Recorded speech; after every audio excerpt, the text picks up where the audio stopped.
Hello, Widowhood. Our guest today is Mr. Will Ramey. Will is an award winning leadership expert and decorated combat veteran who delivers high energy, engaging presentations and workshops. In 2001, Will began his career leading a wide spectrum of teams, including military police, maintenance, warehousing, and distribution, space control, operations, manufacturing, and production and city management. Will is the founder of Shared Leadership LLC, a full spectrum leadership and team development firm focused on strengthening teams' effectiveness using experimental learning and coaching.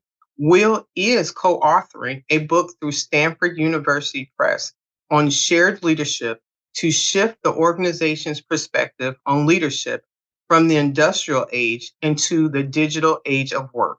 He is a certified coach, certified Lego Serious Play workshop facilitator. Will received his undergraduate degree from Youngstown State University, a master's degree from Webster University, and a doctorate from Drexel University. He is a leadership award to include the U.S. Army Bronze Star and the U.S. Army Commendation Medal, along with others. You can find Will's social links and ability to contact him below. Will is a personal colleague of mine, and I am looking forward to this discussion. Let's get into it now. Many people talk about the ups and downs of married life, but no one really prepares you for life after your spouse passes away. Welcome to Widowhood Real Talk with Tina, a safe place for widows, widowers, and their friends and family to talk about love and loss. Find comfort as you listen to honest conversations between Tina and invited guests who've experienced the loss of their forever partner. Share their stories of love, grief, and healing. You are not alone in this journey.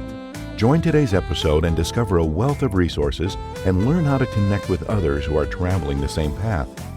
This is Widowhood Real Talk with Tina. Hello, Widowhood. My guest today is Mr. Will Ramey, aka who I called him at work, Clark Kent. I don't know if anybody else did, as he clicks the glasses. Hey, Will. Tina, how are you? Yes, I get every time I put my glasses on, Clark Kent is someone to ask me, has anyone ever told you you look like Clark Kent? I said, yep, one or two. Oh my gosh. So it wasn't like a low profile, like you didn't know about it, like you knew that was a thing. It's become more and more common. So yeah, which is it makes me grin and I smile every time. So yeah, all good. How have you been, Tina? My goodness, it's been a few years. No, Will, it has been since my last day at the depot that we probably talked in person in 2017, like years.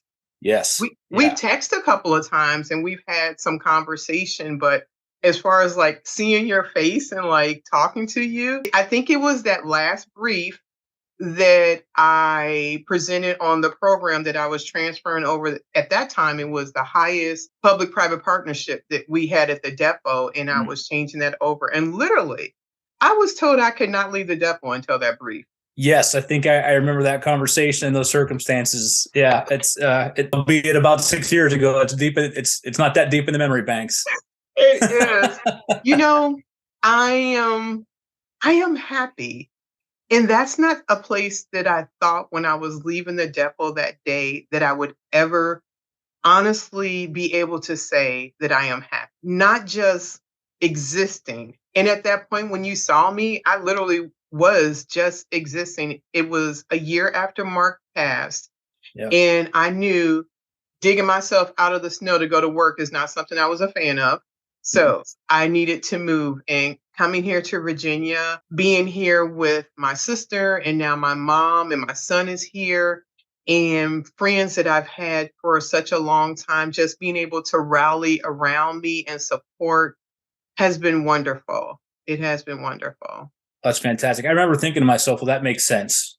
That, that the move for you, getting down there, support that made sense. And I'm a fan of the show. I've been watching a few episodes and catching up. Absolutely. And hearing your story has jogged my memory about, I remember when this happened. I'm trying to place my timeline because we had worked together for a short period of time. And then we had been, cross paths, our time at the depot together. So I remember the time period that you talked about in your opening episode. Yeah, it was daunting as I'm having the conversations with people and reliving it. I was like, yeah, it was that bad. Yeah, like it was that bad. And it probably made it even more publicized where I was working because I had been one of the interns, and you get a lot of visibility of that. And then the other thing, we went without a chaplain at the depot. And I was standing in, doing some chaplain-ish type things as my schedule permitted to be able to support. So there were a lot of people that I connected with that if I was just a regular little LMS doing my job, and then being in the business office, it just gave you just more connections with people. But because of that, of the level of people that were just genuinely concerned, genuinely supportive, just I feel like leveraged me to be able to use that same love to on this podcast to be able to help so many people that I've spoken to that don't have a support group, that have been experiencing grief during the pandemic in a very closed off scenario and not having anybody else to connect with. And it's really made the process even harder than just the idea of losing someone. Yeah, no, I can imagine the outpour that you have there for you. It's probably on one hand, it's great to have that level of support. On the other, as you're going through that process, answering the same set of questions and bringing things up and the emotional spectrum that you're going through. There's probably some days or times or moments that I don't want to answer your question, and I can appreciate your support, but I just don't want to talk right now. Oh yeah, and so that is actually why I wanted you to be part of this conversation. And so we're going to talk about who Will Ramey is. I mean, he and I are sort of catching up, but I am 56 years old. I have had tons of supervisors in my life. And even though Will said he was my supervisor for just a moment, he is up there with one of my best supervisors, not just because I like him personally, but his leadership style and what he does for people and how he presents. If you ever had the opportunity to work for him, and if you're listening to this podcast and you ever work for Will, I want you to put some comments down in the YouTube and tell me what you think, because I have a challenge that there may be somebody that didn't, jail, because no one's perfect. But overall, whether you're listening to this on Indeed or on YouTube, or send me an email if you're listening to it and tell me your experience of working for Will Ramey. He didn't see that coming, but now it's like all eyes on him. Yeah, and that's yep. I know. Okay, I appreciate that. Keep going. So you'll see Will's bio in the show notes. But what happened in 2001 when you began your career as a leader? Yeah. So, 2001 was an interesting time. So I was working at Target Corporation. I was in college. I was in the National Guard. I was in ROTC. It was a pickup point in my life. So I started in 2001 really with my first job supervising people. And then in the Army, I was a team leader.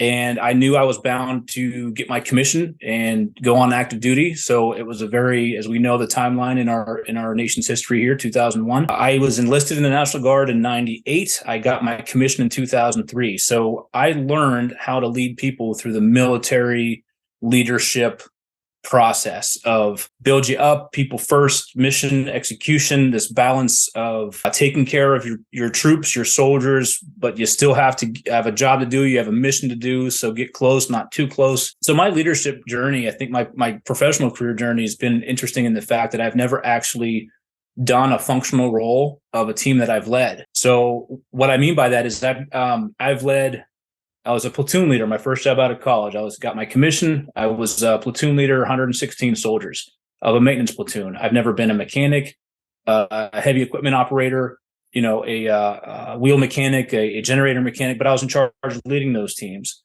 I was in charge of a team at Northcom doing instructional design.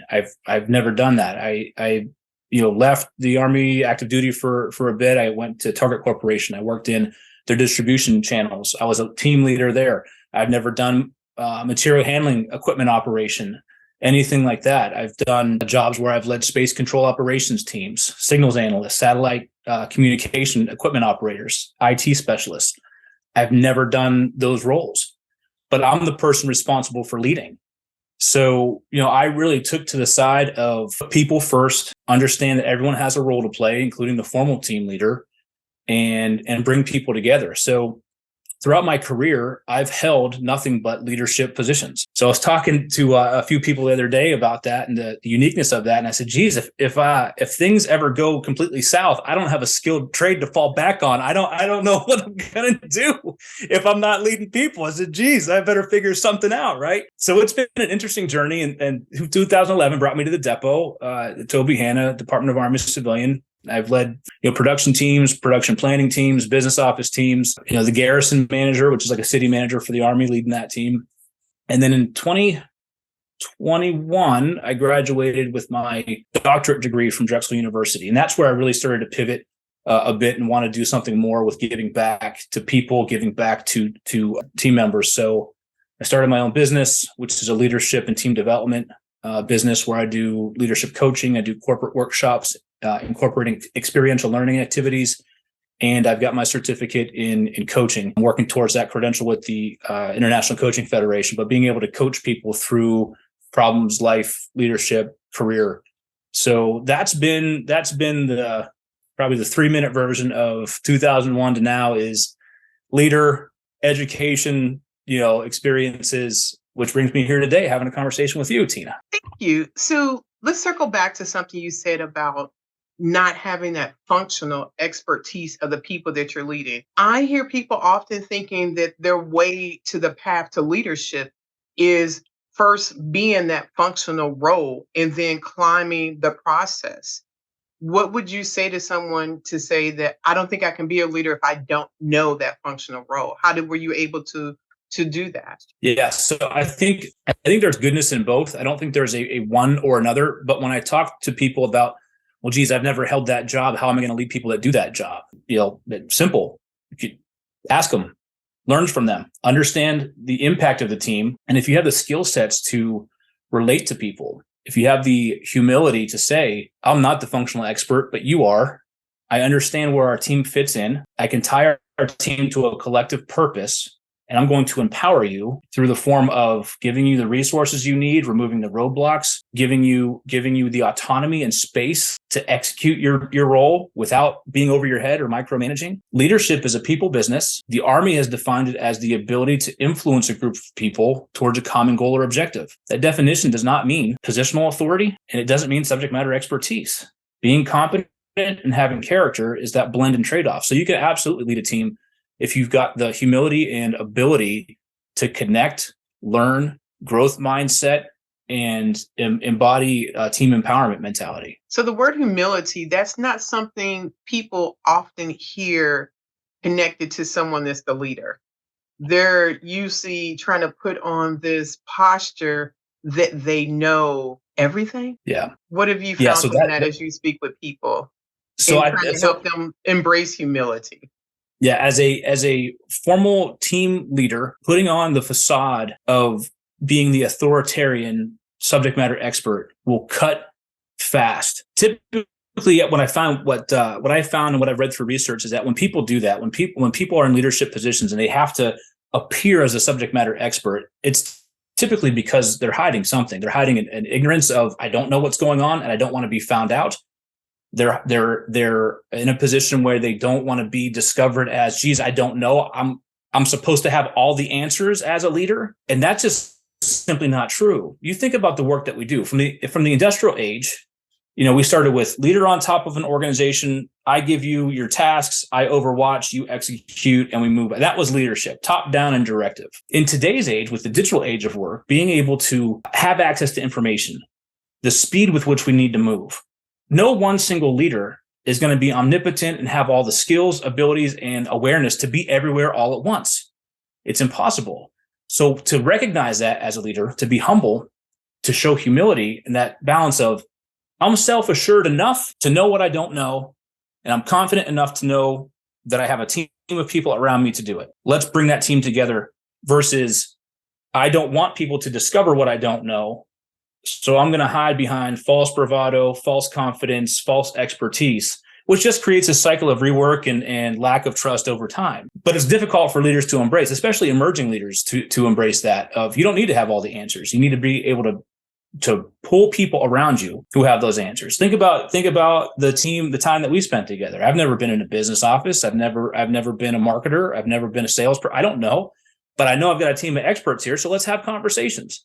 What is it that you need? Where should we be going? I have an understanding of how this operates, but I don't have the level of expertise that you have, nor will I. But as the formal team leader, I do have access to the resources that you may need. I have some of the decision-making authority. So let's work together to give me the best information to make an informed decision. I give you the ownership and space you need to execute the task because we're driving towards the same collective goal. And you say that, and it just sounds like, yeah, that's what I want in a supervisor. And then people get that. How do you see people sometimes responding like, is he serious, or are they leaning in and enjoying that? What becomes the tone that you receive? Yeah, so it can be a mix. I've seen some people absolutely love that. And everything's got a dichotomy. So you're the type of leader that empowers, and some people will run with that. And then if they make a decision or do something that's kind of outside of that left and right limit, as the formal leader, you've got the responsibility to kind of seek to understand, find out why, and say, okay, here's hey, I might have overstepped, or maybe next time consider bringing me in or running that by me first. And you start to work with that, and that's okay. The other side, though, is I've seen people react. I don't want the space. You task me, I do task, I report back, you give me my next step. So I don't want the autonomy because I don't want to own the decision making. So it's not like this Elysium where everybody has the ability to lead and willingness to lead, desire to have autonomy. So as a leader, you've got to know your people well enough to know, I'm going to give you a little space. Okay, you want checked in more, you want a little bit more time, you want a little bit more of that task mastery. Okay, I can work with that. You're good to go flying on your own. I just, need to make sure that you're not too far out in left field, getting off the task, off purpose, on there. So as a formal leader, being able to pivot there, to me, it always comes back to knowing your people, spending time with your people, learning what motivates, what inspires, and what drives them will help you, lead with humility, lead with a little bit more oversight where you need to, and have that ebb and flow. Okay, that's fair. Now, as you get to learn your people, and this conversation we have, I do want to say the idea of grief, I want you to be able to expound that into the areas that you've had to work with people. Obviously, grief is dealing with the loss of a loved one, but I know also people can grieve expectation of a job interview that didn't go well, and now you see it start to impact their workload, a divorce, house fire, a death of a pet. So as I ask these questions, I want you to be able to pull from your experiences and just in a broader scope than the death of a loved one, because there are people listening to the widowhood conversation and they do have different things that they're grieving. So in the concept of you knowing your employees, and now you see someone that they're going through a hardship, how does that impact your ability to be a leader and still accomplish the mission and work with them? Yeah. So, that's a great question, Tina. So, thinking about grief in the first form of a loss of a loved one, starting there as a leader, I've experienced that in the military. I had my driver, my Humvee driver. Us officers, us lieutenants there, we get a nice driver assigned to us. We're not doing our Okay, so we're gonna pause right here for a minute. So Will over here talking about himself having a driver. Thank you for not allowing me to swallow my own tongue. I was a warrant officer, so yep. I may have been issued my vehicle, but I was driving myself. So go ahead with you and your driver. Yeah. Yes, I know. Yeah, living that high life. Exactly. So my driver was a young specialist, and I say young specialist. He was about 19 years old. Now here I am. I'm a at the time a first lieutenant, maybe 23 years old. So age wise, we're about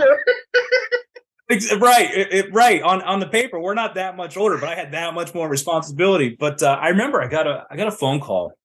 And my specialist had a Red Cross message come through and back home. So we're in Fort Irwin, California, back home. And it wasn't too far from him, Southern California, I believe. He had a cousin that had been murdered, and he literally just found out. So I got the call from staff duty saying, hey, specialist so-and-so just got their call. just want to inform you. I drove right to the barracks, found him, found his door. And Tina, in that moment, dealing with grief, the loss of a loved one, and he was very, very close to his cousin. I remember knocking on his door. He came out. He had about half the sentences out and hugged me. And I just held him for what felt like a good solid 5-7 minutes. And he just sobbed. That loss, that weight, that focus on what he's not going to be able to do anymore. And we're about 45, 50, 60 days out from deploying, which is a stressful time period enough. So I held him there. And I wanted to lead with that example of holding, because when I see in the workplace with the less intense examples, sometimes it's health. You can grieve a loss of, if I have a few women in my life at work who are going through a cancer and they're losing organs and limbs, and with that identity and the grief and sadness or pensiveness, so you look at those intensities of sadness, higher intensity sadness is grief, a little less intensity sadness is pensiveness. It can be associated in the workplace with loss. To your point, having team members of mine who have lost out on an opportunity for promotion, have lost out on an opportunity to switch jobs, or have lost out on something is in our minds as simple as I lost a bonus. I lost a performance rating. You still have very similar, spectrum of emotion around that, because it's this idea of I was expecting something, now I don't have it. What am I going to do? So the idea as a leader, what I learned through my coaching process is holding space for somebody. When we look at leadership, and I talk about connecting with people, some leaders default as an action for bias. So you default to this idea of doing. I'm so sorry. Box checked. What can I do for you? Box checked. Here's our list of resources. Box check. I need you to have that briefing ready by tomorrow. Are you going to be in? So boom, boom, boom. I move to action, right? I've seen that play out. The more difficult conversation, right? So that's the doing of work. That's the doing of the person. That's the doing of leadership.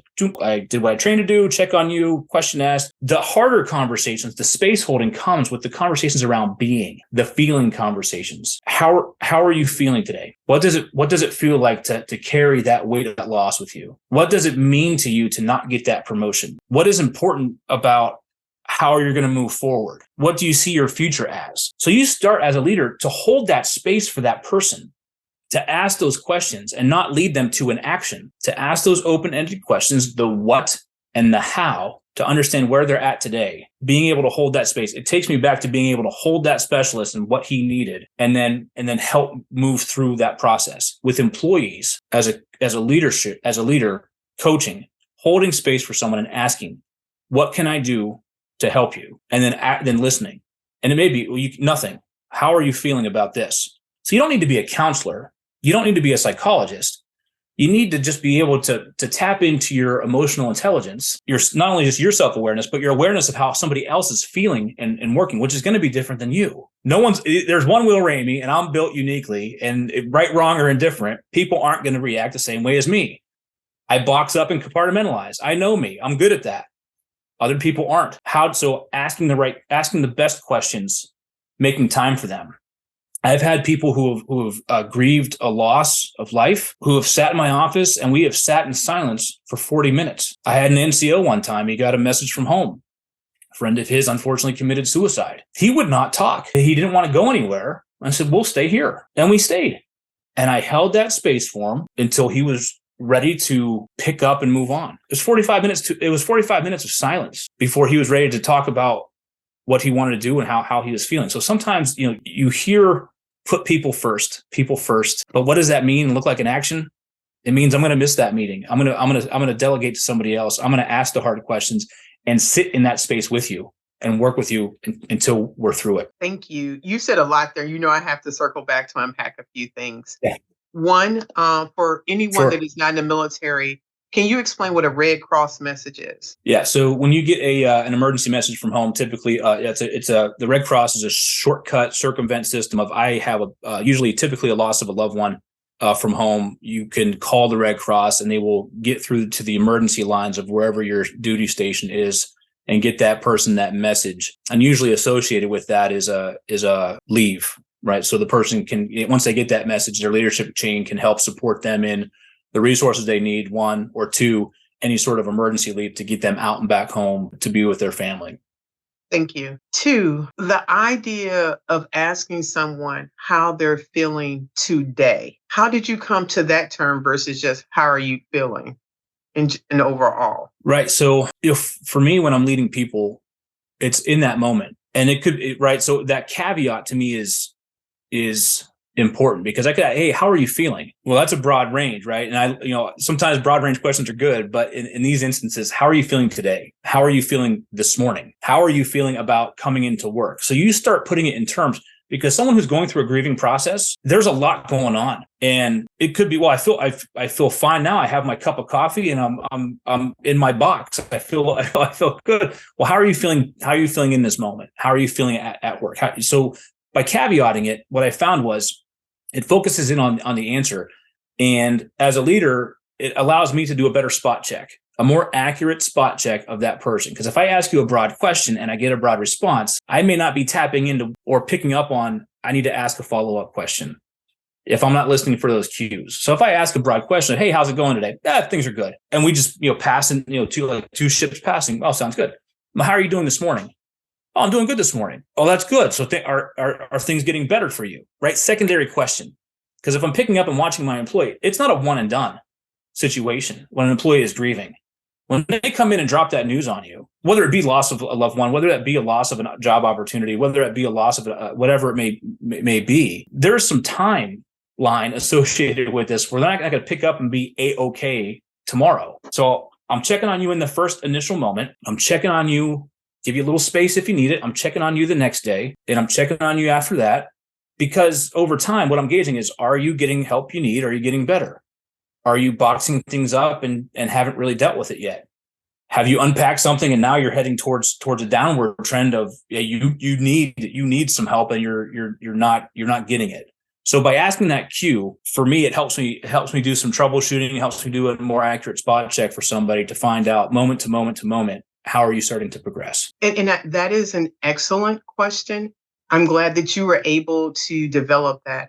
I know for me personally, when people would ask me, how am I doing? Now, I have been a high functioning person my entire life. I was shocked by the grief fog, the mental incapacity that I was dealing with. When someone asked me how I was doing, I could not formulate an answer. I started thinking of how I was doing, and the Rolodex in my head was click, click, click, click. And I was like, Tina, that's not the answer they wanted. Then I'm going something else. And I would just stare at people and just walk away. And I literally told my lunch group crew, because they really wanted to know, I can't do big questions. I need you to ask me, how am I doing today?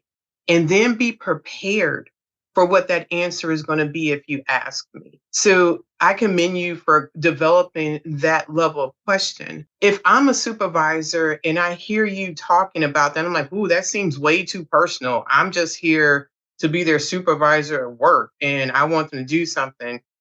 I don't know if I want to get personal with people. What would you think to give them for that mindset? Yeah. So that is, now we're getting into philosophy of leadership. Right. So leadership not tied to a position, supervision being more of a manager. But if one of your key responsibilities as a supervisor is to be responsible for people, you've got to be able to connect, whether you like it or not. I think that's something that I encourage all leaders to accept, is that when you step into a leadership role, it's not about me. It's about we. It's not about you. It's about us.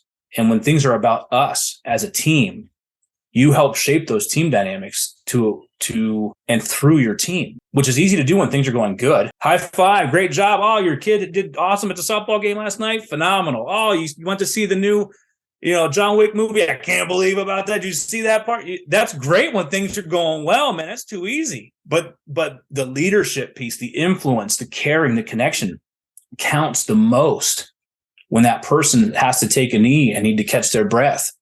So the balance of relationships and results, as a leader, you're responsible for performance and objectives and outcomes and outputs. You're also responsible for the team of people around you that do the work, that perform the task, that perform the job. So getting comfortable with that starts with understanding here's a process, check on people, have a startup meeting, meet people where they're at. Don't bring them to your office, be out and about, go for a walk with your team members, see the work through their eyes. So there's these small things that you can do as a leader to become more comfortable talking to people. And you can start with talking about work, but then you need to take the next step out of that and expand that comfort zone of, let me talk about home. Now, in the military, especially as an officer, it was at arm's length. And I've abided by that. Genuine care, genuine connection, but not to where it would bias a decision I have to make. So it's a tightrope walk. It truly is. So for leaders that are struggling with that, are struggling with the idea of, geez, I don't want to connect to my team, or I don't want to get too far into the weeds with how they're doing and how emotions are. We've got to get you comfortable with that. And it can start with a simple framework of look at your daily routine, schedule in touch points, and start small. That's the small action you can do tomorrow at work as you go out and about. Ask somebody, how is your day today? How's your work day? Anything that you need? Do you have the resources you need? You start there, and then you can branch out. Thank you. You mentioned something there about how did you come to not come to your office versus being out and about? Oh, I love playing away games is what I call them. I call them right. So comfort zone. Think about the modern office in a workplace. Formal leader, name on the door, nameplate on the position, clearly displayed, desk, chair, computer, all of these barriers and these signs of positional hierarchy. How do you think someone coming to your office is going to feel? One, I've got to leave my workspace, go walk to your office. Nobody really knows what I'm going there for. What are people thinking? Why are you calling me here? Now I'm in your office, and I've probably had to go through a layer or two of people to get to you, maybe a secretary, an admin, or it's off stage, off production shop floor, off of distribution shop floor area, or it's some other part of the business if it's designed that way. Now I'm going to go literally through a gateway, your door to your desk. And then, what do some leaders do? The person's standing, you're at your desk, your emails are pinging. You're doing this half the time when you're talking to somebody because we can't live in that world without a bing, bing, bing going off every 15 seconds for a email or a BlackBerry message or an iPhone, this, whatever it may be. So there's a way to get around that. First and foremost, go see somebody where they are. Where are your workers most comfortable? In their workspace. Go to them. Play the away game, as I call it. Go to them. Now they see you out and about in their workspace, not to discipline, not to act, question, not to micromanage, but to have a conversation. So you're starting as a leader. I've always erred to the side of it's your responsibility to tailor your message. It's your responsibility to pivot. It's your responsibility to make that team member feel psychologically safe, comfortable, the whole nine. Well, you can start to do that by going to their workspace. Asking permission. Hey, do you mind if I come around? Do you mind if I come inside your desk here? Oh, sure, that's no problem. Yeah, come on. Hey, what are you doing? Right? So it shifts the power dynamic, and it shifts it on purpose. It's intentional. As a formal leader, you've got positional power associated with who you are and the position you hold on the hierarchy. Let that go. Shift that power dynamic to that person. Hey, because what happens when a team member comes to see you in your office? Knock, knock, knock. Can I come in? Why is it any different when a supervisor goes to see a team member in their workspace? Knock, knock, knock. Hey, do you mind if I come in your cube? Do you mind if I come in by your desk? It just, there's something to that shared space, shared power dynamic that will really start to help build connection. The word connection, that is a very good way. Going back to that supervisor that maybe doesn't want to be too personal. That's a really good step to start doing that. I want to also go back to something you said about holding space. And being a supervisor, you're super busy. You have responsibilities to your employees and then to your upper management. And how do you just create that space? When you talked about that person that was silent, you knew they were devastated and saying, I'm going to choose you in this over whatever else is on my schedule. How do I learn to start doing that for the people around me? Yeah. So with my experience, Tina, it has never come up where I've missed a meeting, I've missed a formation, I've missed something where I've said I was dealing with a people issue. Never, ever have I gotten in trouble for not being someplace when I'm dealing with a people issue. So that I've learned that, oh, geez, I need to be here. It's okay. Hey, excuse yourself. Excuse me 1 second. Call up whoever. You're going to be there. I need you to cover down for me. I've got something brewing right now. I've got to deal with it. That's taking precedent. What is it? I have a people problem. I'm working through it. Okay, sure. No problem. Let me know what I need. Hey, boss, not gonna be able to make the meeting. I will fill you in later. I'm dealing with the personnel situation at this point in time. It's going to take precedent. Okay. Because when you operate in a culture of people first, that is always okay. But until you do that the first few times, I think the first time I've done it, I was probably sweating a little bit of, I'm going to get my butt chewed for not being here. But I lead with, I was taking care of my soldier. Here's the issue. If you've got a strong leader above you or an understanding, caring leader above, 9 times out of 10, again, my experience was 10 out of 10, they understand because people come first. So having the ability to just say, this is priority. I have somebody in the meeting who can cover for me. I will get somebody in the meeting that can cover for me. I will explain later. That came up a lot when I was deployed. So when you, or at least an analogy for it, right? When you're taking fire, when you're deployed and you're in a combat zone and you come up to initial contact, as they say, which means small arms fire, you fire off that initial message to headquarters, coordinates, situation, right? You lead them and feed them the information. And then I don't have to worry about getting back to you no matter how many messages are coming over the net because I've already done my due diligence. I told you what was happening. This is priority and this is where we're going. So I take the same approach with people issues. It's that important. People are that to say, stop what I'm doing. Let me feed the big machine. Boss, I've got a people issue. I'm taking care of it. I've got something else covered down, or I need you to cover down for me. I'll follow back up when I can. It's the same approach with people as it was for me when I learned to do, actions in a combat zone. That is solid advice. Thank you, Will. So create a bit of a timeline. You have a person that's had this immediate situation, whether it was your driver or the person in your office.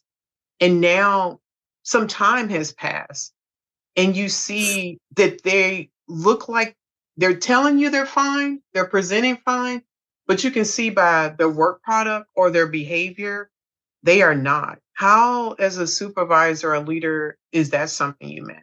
Yeah, those are difficult, and that can be like a minefield to navigate because if you, what I've seen is when you start to say, here's my observations, things that you get trained on when you talk to people are like the desk method or the situation behavior impact method. You can use these frameworks for performance counseling. So it's a little bit more caring, a little bit more concerning when you know that, or you suspect that it's tied to a loss or a grief or a significant emotional event in somebody's life. But being able and willing to have the conversation of, open up in a off stage area, right? Someplace where there's no other viewership, or in case you hit a trigger point with somebody that they feel if they start breaking down, they're not embarrassed, right? So this might be a situation where it is appropriate to do it in your office, outside of your desk, no barriers. And I want to ask you, how are things going for you lately? It's been some time since you've had that loss, or it's been some time since you lost that loved one. I see that you're doing okay when we check on conversation. How are you handling the situation at home? And then you can transition to, how are you managing your workload here? How do you feel about the work that you're doing? So if you start to ask those questions and you can gauge the conversation, no, I feel fine. No, I feel good. No, I feel okay. Do you feel that your performance is the same as it was prior to? Here's some observations I've been making, and then you can insert them in there. So as the leader, what I'm trying to do in that moment is gauge, how do you see yourself? How do I see you? And how big of a gap is there? So here's my awareness. Here's your awareness. And your performance isn't what it was. Asking those questions and listening to, do you think that your performance is what it was prior to 6 months ago, a year ago? Or is there anything that you're struggling with? Here's what I see. You're more frequently late with your suspenses, or the quality of work is not where it needed to be. Understand that grief takes time to get over. Is there anything I can do to support you? What steps do you think that you can take to make a shift or make a change? What resources can I provide you to help support that step, right? So it's trying to get them to become self-aware, see the gap that you're seeing, and then the plan is always theirs. It has to be. The supervisor, I can make the plan for you, but then when it fails, you're just going to say, well, that's Will. I told him it wasn't going to work. I told him it wasn't going to work. And guess what? It didn't. Okay. What steps can you take to get better? What's one thing you can do tomorrow to try to close the gap? Knowing as a supervisor, having the patience to know that it's going to take time. It's, depending on the impact and the loss of that loved one or the gravity of the situation, it may take a full year to get through, especially if it's a loss of a loved one. You've got all the traditions and holidays and celebrations that you've got to get through. Every holiday is a little reminder, and it gets maybe a little bit better.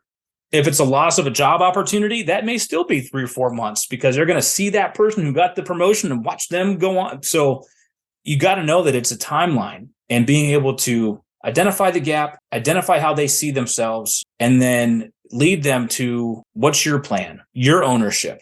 I'll support that.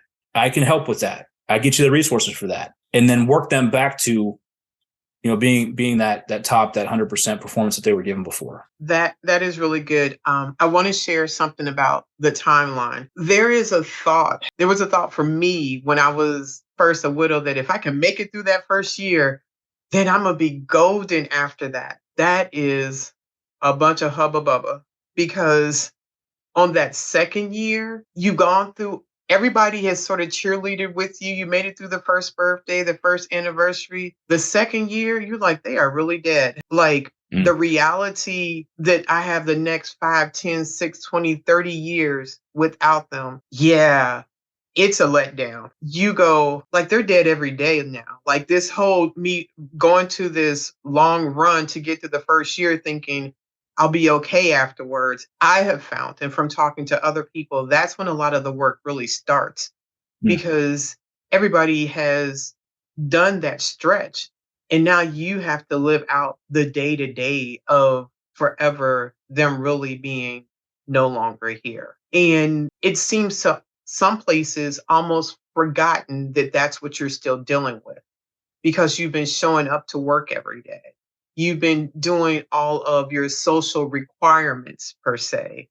And now it has the appearance that you are okay because you present it that way. And that is a challenge. I know for me, it took me 3 months to come back to work. I know Mark was probably thinking, I think she may not come back.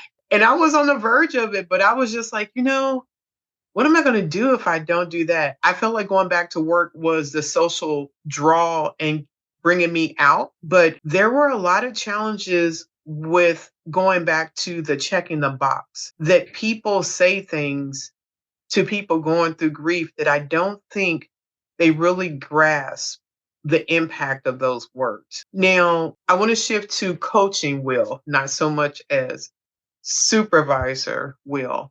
Yeah. How do you deal, or have you had to deal with someone in depression or in a real grief situation, trying to make a plan, looking to you for help on how to change their path? Yeah. So, I've come across that, and interesting enough, right, as I go through and coach clients, it helps me, self-evaluate and learn to kind of self-coach. And I've picked up indicators for myself with ideas. So the first and foremost, and you hit on it in your opening there, the coaching is not counseling, right? So typically what coaching does, the intent is I take you from where you are today to where you want to be in the future. So by trade, that's the timeline of where coaching falls in. So what we focus on a lot is, like you said, you intrigued me with the longevity, because you may never come back to 100% of where you were before. And let me tell you, right? You don't. That you actually, I do this thing called Wednesday Widowhood Tip, and I talk about one single subject. And the widowhood tip now this podcast, I don't think is going to air till August. So that widow tip will have been out. And it's actually talking about, the conversation is, you are not the same. Right. You have experienced a significant loss, and everything that you view life through is different. You no longer have dinner the same way you used to. Sometimes you may not be as optimistic about life as you were before. Some things that you thought were important seem very trivial when you compare them to, this person is dead and you want me to do this PowerPoint brief. There are things that you wrestle with, that longevity of trying to get things back in perspective in the world that you're living. And now you may take the idea where life is more precious and I will embrace it more, or become very pessimistic and wrestle with the idea I'm showing up, but everything is done in the vacuum. They are still dead. And Yeah. it is a work to be done because you are never the same because you are who you were with that person. And now that they're not here, you're trying to figure out who you are in their absence. Right. So, I mean, that to your question, that brings up of where do you stand today? As a supervisor, I may be thinking, well, I want to get you back to where you were pre. And that's not going to happen. As a coach, what do you define on where you want to be? Where do you want to be 3 months, 6 months, a year from now? What does your future self look like, feel like? What do you envision? And so as a coach, I can help people, and I've helped people get through well, here's what I want to be. I want to be, and they may start with something broad, a fully functioning or a high performing or a less self-doubt, less, whatever it may be. Okay. Well, let's niche that down. What does that look like for you? Describe that. What does that feel like for you? Describe that. What's one step today that you can take? And that first step may be to do something very, very simple to start building a new routine or change their behavior pattern. But it's always moving that person forward, right? Self-care, it may be something as simple as I want to take time in the morning to practice mindfulness, to remember and have that moment of peace and solitude, and practice that reflection in the morning. Great. How are you going to do that? What steps can you take? What's your reality look like? So a coach will help you take that idea of how, where you want to be for your future self, your goal. What's the reality for you today? What opportunities have you tried or are willing to try? And what's your first step in the way ahead? They help you grow. GROW. Goal, reality, opportunity, way forward. That's a methodology that I use when I coach. So when you talk about people who are moving through that step, their goal might be to be 100%. I want to be back to the high driving, all-star. But today it might be, I need to get out of bed. Great. What's the first step you can do? I can practice my self-gratitude in the morning. I can put my plan in place the night before, which gives me the reason to move forward. Start with that because it's a journey. That's the difference, I think, between coaching versus being a leader and a supervisor at work. And then when you start to marry some of those tools in your toolbox, it can really help you. That's pretty cool. As you coach people and they feel like they're still drowning and you're doing will coaching like fantastic and they are just stuck. Are there some things that people need to do before they come to a coach or how does that work if I feel like I'm depressed, I don't want a therapist, I just need someone to sort of coach and help me along. How would you respond to a statement like that? Yeah. So some of the cues, right? And the first thing right up front with the ethics of a coach is know when to refer or suggest on the person seeing a therapist, right? So, understand and asking those questions, being explicit with my clients of, we're not going to dive into the past.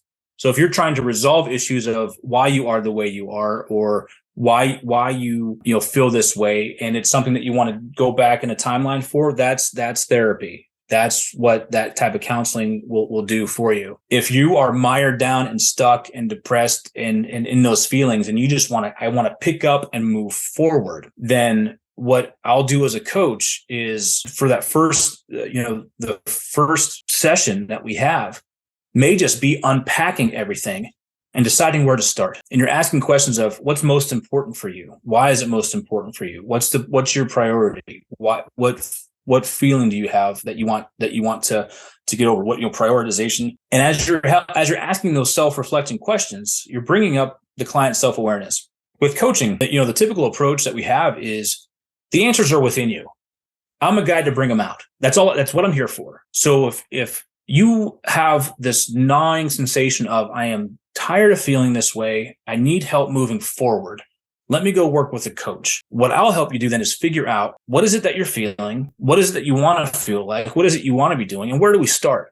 And then at the close of a session, you've got an action step to take. You've got a tangible, if I'm doing my work well, you've got an idea of this is where I started. This is what I came in with. We define up front, what is it that you want to get out of today's session? And then we work through the what, the how, and then leave you with that.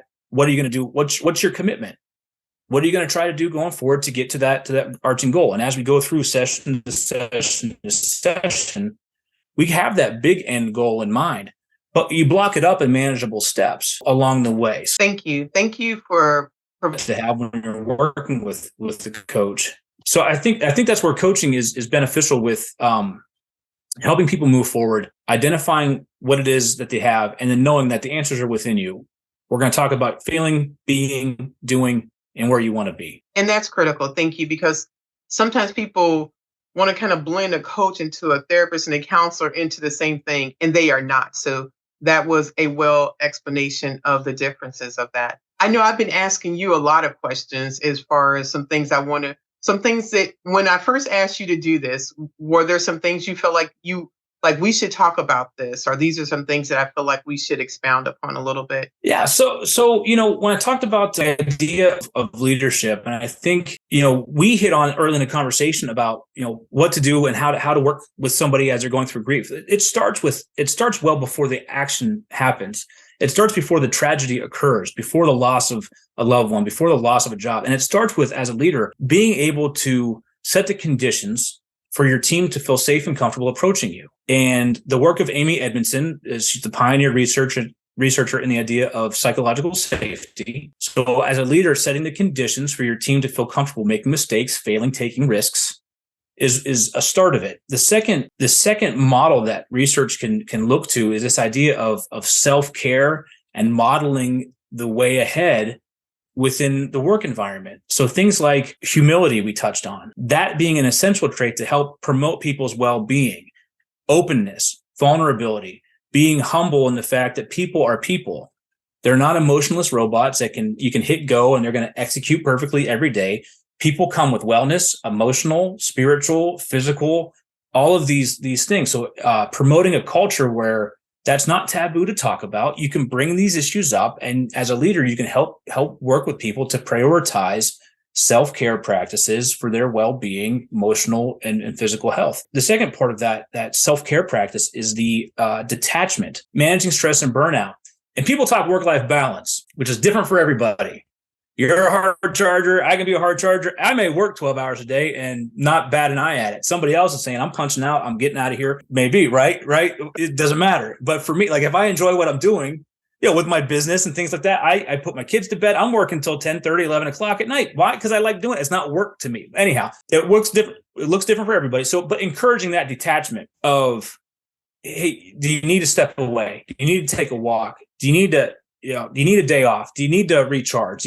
Whatever it may be. And that might be like, if you take 10 minutes during the day to go for a walk because you've been doing some cognitive heavy tasks and you're typing away, and I just need some vitamin D and fresh air to be at my best. Well, then go do that. Does it matter if that person's on break at that time? Help them out. Be a little flexible with it. Understand that a person may need an extra day coming off of a weekend if something else is going on. So just being able to have those conversations around detachment from work.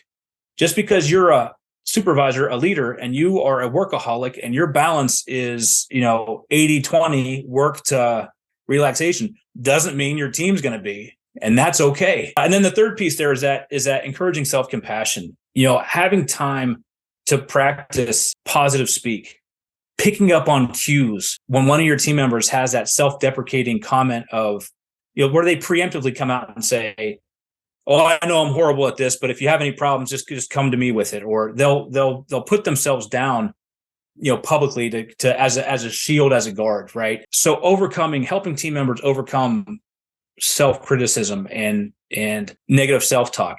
It's okay to be competitive.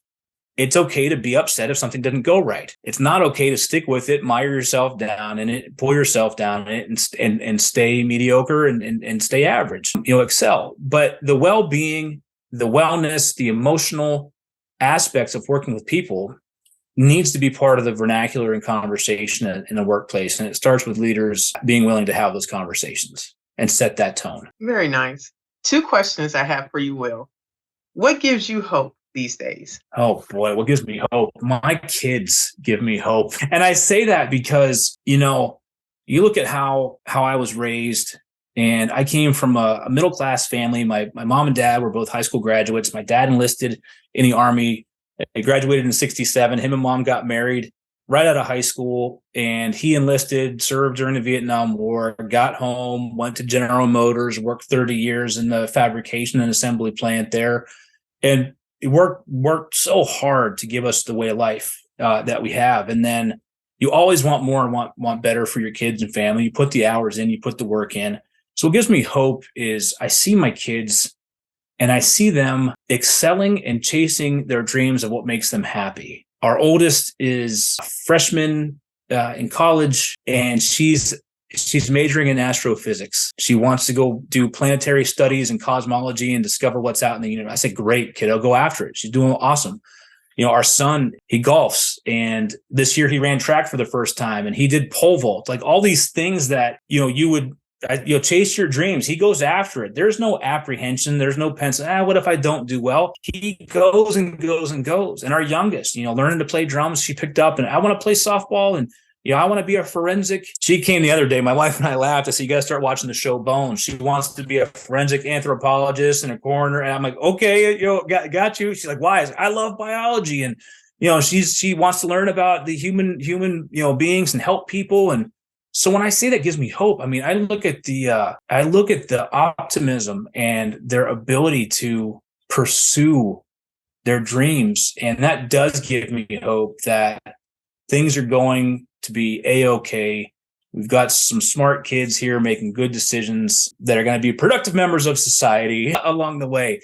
And just their caring, compassion, willingness to help people and be members of a team is something that it makes me happy. It brings me joy no matter what kind of day I'm having, hearing how they're doing and what they're up to. That's pretty good feeling. You were taking them around to sports and having to get off of work and do stuff with them. They have really grown up.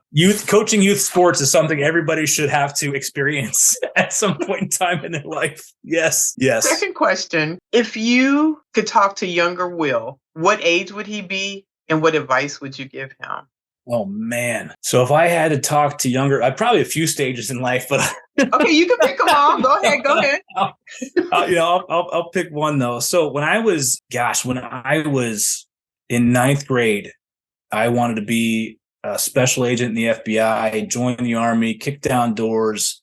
That was my path, right? I'd go back and obviously I didn't go on that path. I got half of that, right. I joined the Army. I did that, which was awesome experience. I had a blast. It made me the person I am today. But there's a big wide world out there of possibility. I never considered being a professional academic. I didn't know that was something you could do. I never considered being, X, Y, and Z. So, here I am, do the math. I'll be 42 this year. And now I'm I'm a solopreneur. I see people who are half my age pursuing that. So I'd go back and tell younger Will to, continue to dream big and chase dreams and don't be, take some risk. It's okay to take risk. Take some risk. Okay. Thank you. If I had to go back to a 13, 14-year-old, I'd tell him to hit the weights a little bit harder, run a little bit. Why would you tell him that? I was always a skinny kid. I got called this. Somebody told me when I was growing up, when I was in the National Guard, they said, "You are the skinniest fat kid I've ever seen."